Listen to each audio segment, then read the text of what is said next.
টাই আহোম জনগোষ্ঠীৰ জনজাতিকৰণ আৰু স্বায়ত্তশাসন প্ৰদানৰ দাবীত আটাছৰ জোৰ সমদল কৰাত বাধা আৰক্ষীৰ।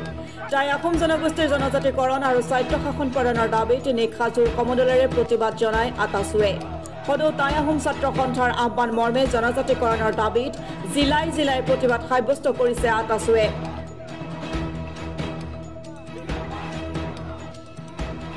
সমান্তৰালভাৱে সোণাৰী নগৰতো শতাধিক প্ৰতিবাদকাৰীৰে সোণাৰী কাৰ্যালয়ৰ পৰা ওলোৱা জোৰ সমদলত চৰাইদেউ আৰক্ষীৰ বাধা প্ৰদান। অতি শীঘ্ৰে টাই আহোম জনগোষ্ঠীৰ জনজাতিকৰণ প্ৰদান নকৰিলে আগন্তুক দিনত ভয়াৱহ আন্দোলন গঢ়ি তোলাৰ হুংকাৰ প্ৰদান চৰাইদেউ জিলা আটাছুৰ। আমিও দেশৰ আইন শৃংখলা অটুট ৰখাৰ স্বাৰ্থত চৰাইদেউ জিলা প্ৰশাসনৰ এই যি অনুৰোধ আমি মানিম। দেশৰ সৰ্বোচ্চ ন্যায়ালয় ইতিমধ্যে কিছুমান এই ক্ষেত্ৰত অৰ্ডাৰ দিছে, আমি সেইখিনি মানিম। কিন্তু আমাৰ কথা স্পষ্ট যে আমাৰ চৰকাৰে যে পুলিচ প্ৰশাসনে জোৰ সমদল কাৰ্যসূচী কেৱল মাত্ৰ আমাৰ কাৰ্যালয়ত ইয়াতে তেওঁলোকে ৰাখিব পাৰিব, কিন্তু প্ৰতিজন আহোম জনগোষ্ঠীৰ বুকুৰ মাজত জ্বলি থকা সেই জুই কৰা চৰকাৰে কেতিয়া নোহোৱা পাৰিব, যেতিয়া আমাক 6 জনগোষ্ঠী টাই আহোম জনগোষ্ঠী নিজৰ প্ৰাপ্য মৰ্যাদা দিব।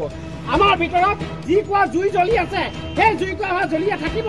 আমাৰ স্পষ্ট কথা যে সদৌ টাই আহোম ছাত্ৰ সন্থাৰ চৰাইদেউ জিলাৰ এই আঞ্চলিক কমিটি আমাৰ কাৰ্যালয়ৰ পৰা আমি এটা কথা চৰকাৰক ক'ব বিচাৰিছো যে আপোনালোকে পুলিচ প্ৰশাসন লগাই যে আহোম জনগোষ্ঠীৰ কণ্ঠ কেতিয়া ৰুদ্ধ কৰিব নোৱাৰে, এয়া স্পষ্ট। ইয়াৰ পাছত এই টাই আহোম ছাত্ৰ সন্থাৰ চৰাইদেউ জিলাৰ বিভিন্ন প্ৰান্তত আমাৰ বাইক ৰেলী হ'ব, বিভিন্ন কাৰ্যসূচী হ'ব। চৰাইদেউ জিলাৰ প্ৰতিখন গাঁৱে ভূঞে প্ৰতিঘৰ মানুহে আজিৰ দিনত অনুভৱ কৰিছে যে আমাক আজি কেৱল ৰাজনীতি নামত আমাৰ নামত কেৱল ৰাজনীতি চলিছে। আমাৰ সদৌ টাই আহোম ছাত্ৰ সন্থা কেন্দ্ৰীয় সমিতিৰ আহ্বানত চৰাইদেউ জিলা সমিতিয়ে চৰাইদেউ মহিলা পৰিষদৰ সহযোগত আমি চৰাইদেউ জিলাৰ মাজমজিয়া সদৰ সোণাৰীত আমি এটা প্ৰতিবাদী জোৰ সমদল আমি উলিয়াইছোঁ। আৰু ইতিমধ্যে দেখিছে যে চৰকাৰৰ যি বেৰণীয়া পুলিচ বাহিনীয়ে আমাৰ প্ৰতিবাদী কাৰ্যসূচী আমাৰ কাৰ্যালয়তে সমাপন কৰিব তেওঁলোকে নিৰ্দেশ দিছে। বাৰে প্ৰতি তেওঁলোকে আমাক হেঁচা প্ৰয়োগ কৰিছে। ইয়াৰ পৰা কথা স্পষ্ট যে চৰকাৰে আমাৰ এই প্ৰতিবাদী কাৰ্যসূচীৰ কাৰণে ভয় কৰিছে।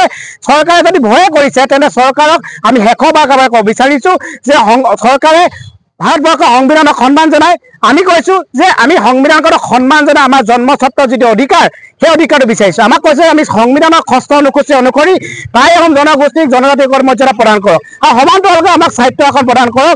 ইয়াৰ পাছত চৰকাৰে আহোম জনগোষ্ঠীক লৈ বহু ৰাজনীতি কৰিলে আৰু ৰাজনীতি কৰিব নিদিওঁ। বহুতে যদি ভাবে যে আহোম জনগোষ্ঠী কেৱল মাত্ৰ ভাষণতে সীমাবদ্ধ থাকে, আহোম জনগোষ্ঠী কেৱল প্ৰতিবাদত সীমাবদ্ধ থাকে, তেন্তে তেখেতে মূৰ্খ স্বৰ্গত বাস কৰিছে।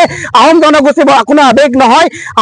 আহোম জনগোষ্ঠীয়ে পুনৰবাৰ যে আমি আমাৰ যি জন্মস্বত্ব অধিকাৰ সেই অধিকাৰৰ দাবীত বিভিন্ন ধৰণৰ কাৰ্যকৰী ৰূপান্তৰ কৰিবলৈ বাধ্য হ'ব।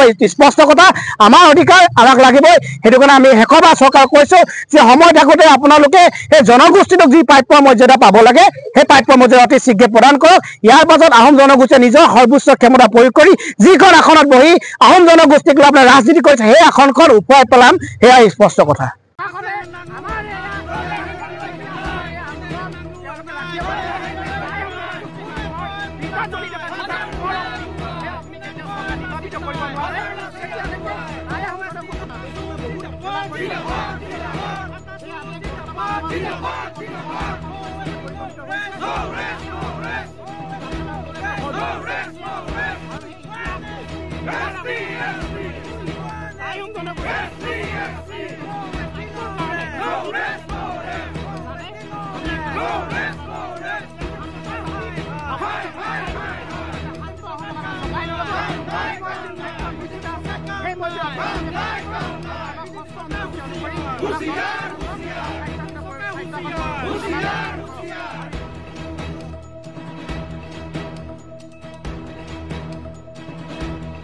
সাপেক্ষতিৰ পৰা ৰাজীৱ কলিতাৰ ৰিপৰ্ট অসম টুডে।